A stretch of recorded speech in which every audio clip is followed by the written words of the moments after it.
কথা কও।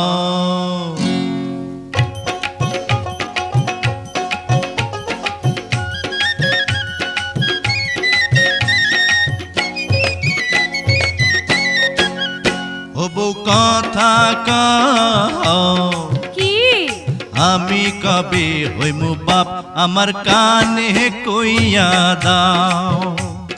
পোলা যখন বাজান কইয়া ডাক দিব রে, মনের সুখে আমি তখন পাগল হইমু রে। ওগো স্বামী ক বিয়ার দুদিন হইল না, কেন করছো পাগলামি? তুমি কিছু নিয়ম কানুন মাইনা চলো আগে, পোলা পানের মুখ দেখিতে ধৈর্য ধরন লাগে। হবু কথা কও কি আমি কবে হইমু বাপ আমার কানে